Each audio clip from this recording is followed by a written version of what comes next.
ओम नमः शिवाय। मैं हूं एस्ट्रोलॉजर के एम सिन्हा और मैं अपने इस यूट्यूब चैनल पर आप सभी का हार्दिक स्वागत करता हूं। 2024 में लोकसभा चुनाव होंगे, मई या जून के आसपास ये डेट हो सकती है। उस समय भारतीय जनता पार्टी की जो स्थापित कुंडली है, जो कि 6 अप्रैल 1980 11:45 दिल्ली में जब ये स्थापना की गई थी, तो इस समय इस राष्ट्रीय पार्टी की क्या दशा चल रही है, गोचर में ग्रह कहां पर उपस्थित रहेंगे जब चुनाव हो रहा होगा, वर्तमान से लेकर 2024 तक क्या स्थिति रहेगी, ये सभी इस वीडियो में मैं कवर करने वाला हूं। इसमें कौन बनेगा मुख्यमंत्री पार्ट सी है ये, और इसमें आज हम बात करेंगे केवल बीजेपी की कुंडली का। माननीय मोदी जी की कुंडली का एनालिसिस कल के वीडियो में आपको मिलेगा। तो फिलहाल हम स्टार्ट करते हैं और आपके लिए एक चार्ट भी डिस्प्ले में मैं दिखा रहा हूं। जब ये चार्ट बन रहा है, अगर आप देखिएगा, मिथुन लगन की कुंडली बनती है, लग्नेश भाग्य स्थान पर है। लग्नेश का भाग्य स्थान पर उपस्थित होना अच्छा है, और लेकिन केतु के साथ बैठा भी है, तो संघर्ष करने के बाद ही सत्ता मिलती है। राजा ग्रह अर्थात सूर्य ग्रह देखिएगा, दशम भाव, जहां से कार्य व्यवसाय को चलाया जाता है, दशम भाव यानी कर्म भाव जिसको कहा जाता है, उसमें खुद राजा ग्रह सूर्य वो उपस्थित है दशम स्थान पे, जहां 12 नंबर आपको चार्ट में दिखाई दे रहा होगा। इसके अलावा जो ग्रह इनके अष्टम में जाए, 6वें घर में बैठे हैं, वो चंद्रमा है, और इसी की महादशा भी चल रही है। देखिए, जब से चंद्रमा की महादशा स्टार्ट हुई है, जो मुझे यहाँ चार्ट में दिख रहा है, 2018 के बाद 2018 के अप्रैल के बाद चंद्रमा की महादशा प्रारंभ हुई, और चंद्रमा के अंदर जो लास्ट टाइम विक्ट्री साइन बनकर आया था, वो चंद्रमा के अंदर चंद्रमा खत्म हुआ था और चंद्रमा के अंदर मंगल प्रारंभ हुआ था। चंद्रमा में मंगल यहाँ पर एक राजयोग बनाया, और इस कारण से 2019 में लगातार दूसरी बार भारतीय जनता पार्टी की और उनके साथियों की जीत हुई। क्या 2024 में भी कुछ ऐसी घटना घटित होने वाली है? देखिए, मैं आप सभी लोगों को बता देता हूं, और स्पष्ट रूप से इसमें मैं निर्भीक हूं कहने के लिए कि आप कमेंट सेक्शन में कुछ भी लिखिए, लेकिन जो सत्य है वो सत्य है, उसको दुनिया की कोई ताकत रोक ही नहीं सकती है। और सत्य ये जरूर यहां पर आपको दिखाई देगा कि किसी पार्टी की स्थिति जब तक आप एनालिसिस ना कर लें, जैसे पार्ट ए में मैंने राहुल गांधी और कांग्रेस की कुंडली का अध्ययन किया था, तो राहुल गांधी और कांग्रेस वाली दोनों कुंडली का अध्ययन करने के बाद ही मैंने वीडियो पोस्ट किया था। यहाँ पर भारतीय जनता पार्टी का जब तक एनालिसिस नहीं कर लेंगे, क्योंकि अगर पार्टी का ही समय खराब चल रहा हो, जैसे अभी कांग्रेस का समय खराब है, और आने वाले समय में भी देखिएगा इनकी जो डाउनफॉल ट्रेंड रहेगा वो कंटिन्यू रहेगा। लॉन्ग टर्म की मैं बात कर रहा हूँ, 2030 तक की बात कर रहा हूँ। एटलीस्ट उनका जो चार्ट चल रहा है वो ऑलरेडी खराब चल रहा है।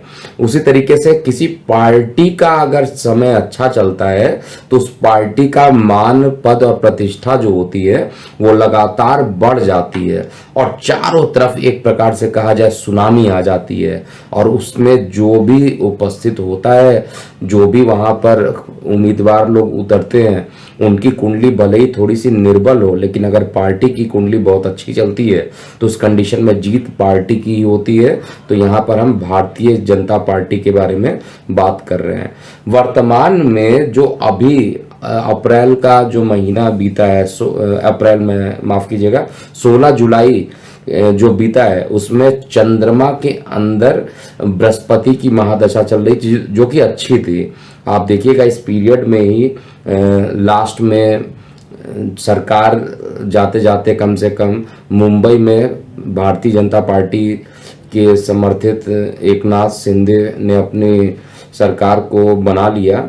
लेकिन जैसे ही 16 जुलाई का ये टाइम खत्म हुआ, उसके बाद पार्टी का चंद्रमा के अंदर शनि चल रहा है। अगर आप चार्ट में देखिएगा तो शनि सीधा चंद्रमा को देख रहे हैं और चंद्रमा रोग स्थान पर बैठे हैं।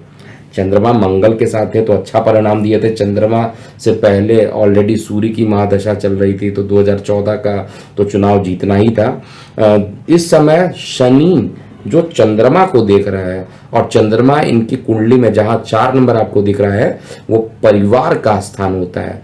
किसी पार्टी का परिवार क्या होता है, उनके गठबंधन होते हैं। और जैसे ही 16 जुलाई के बाद ये समय चेंज हुआ है, देखिए नीतीश कुमार ने किस तरीके से पलटी मार ली और एनडीए से ये अलग हो बैठे। तो समय निश्चित रूप से कहूँगा अभी भी आप इसको मानिए ना मानिए आपके ऊपर है, लेकिन सच्चाई वही होगी जो मैं बोल रहा हूँ। अभी से लेकर 2 फरवरी 2024 तक का जो टाइम है उसमें चंद्रमा में जो शनि की अंतर चल रही है वो अंतर जो है पार्टी को थोड़ा कठिनाई का एहसास हो सकता है, लेकिन जब चुनाव होंगे उस समय बुध प्रारंभ हो जाएगा। बुध लग्नेश है, भाग्य में जाकर बैठा हुआ है।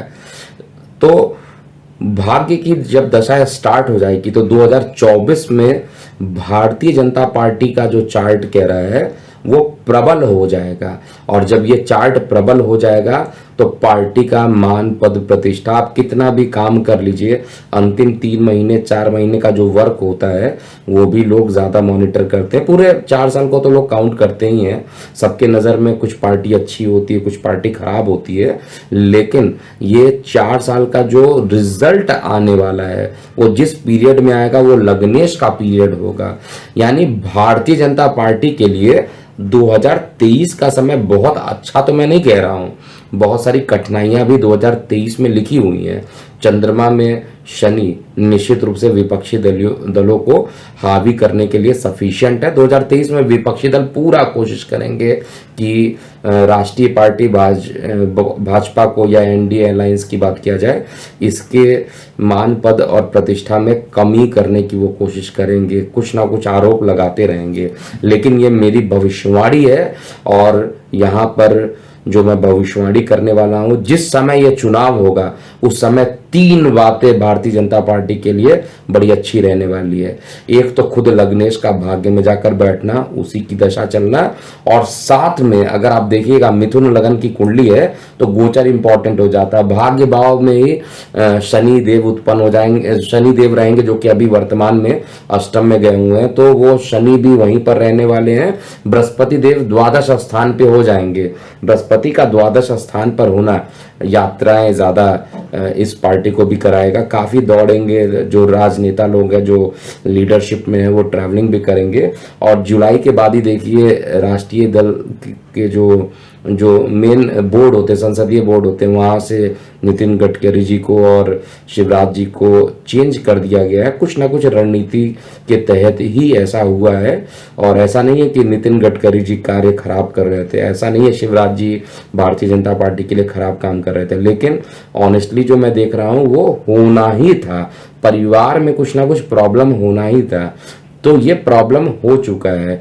एनडीए से गठबंधन नीतीश की पार्टी ने तोड़ा तो वो भी होना ही था, इसलिए ये सारी घटनाएं एक के बाद एक हुई हैं। शत्रु अभी भी मान पद प्रतिष्ठा को निगेटिव करने में कोई कसर छोड़ने वाले नहीं है, लेकिन मेरी भविष्यवाणी है 2024 में हर तरीके से, चाहे वो मैं गोचर को देख रहा हूं, चाहे लग्नेश का अंतर आ गया चंद्रमा में, ये दोनों ही भारतीय जनता पार्टी के लिए शुभ संकेत है।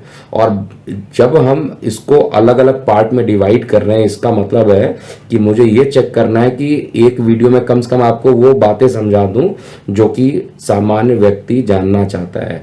तो समय अच्छा है, चार्ट थोड़ा सा 2023 तक पूरा मान लीजिए, 2023 के एंड तक का थोड़ा कठिनाई भरा समय जरूर रहेगा, लेकिन उसके बाद का जो समय स्टार्ट होगा वो अच्छा रहेगा। कल बात करेंगे माननीय मोदी जी की कुंडली क्या कहती है, क्योंकि उनकी कुंडली का विश्लेषण और पार्टी का विश्लेषण दोनों को जब तक आप नहीं मिलाइए तब तक आप नहीं बता सकते हैं कौन बनेगा प्रधानमंत्री 2024 में।